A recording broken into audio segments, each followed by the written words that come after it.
Vote দেওয়ার সময় আপনার আঙুলে যে কালি লাগানো হয়, আপনি কি জানেন এই কালির ইতিহাস প্রায় ৬০ বছরের বেশি পুরনো।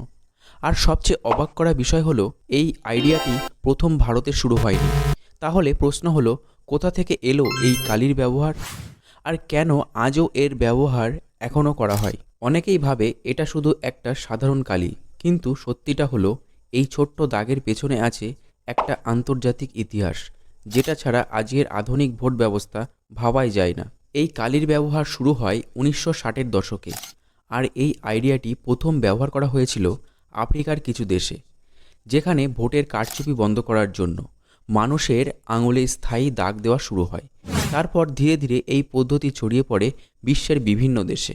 ভারতে এই কালির প্রথম ব্যবহার করা হয় ১৯৬২ সালের সাধারণ নির্বাচনে।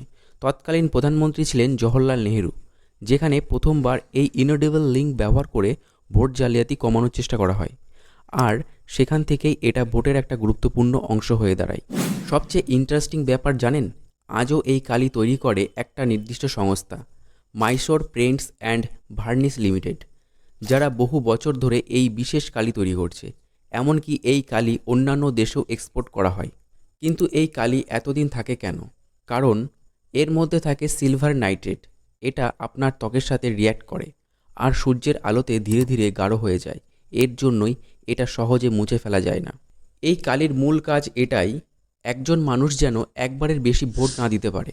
ভাবুন তো, যদি এই কালি না থাকতো, তাহলে একজন মানুষ একাধিকবার ভোট দিয়ে পুরো ফলাফলটাই বদলে দিতে পারত।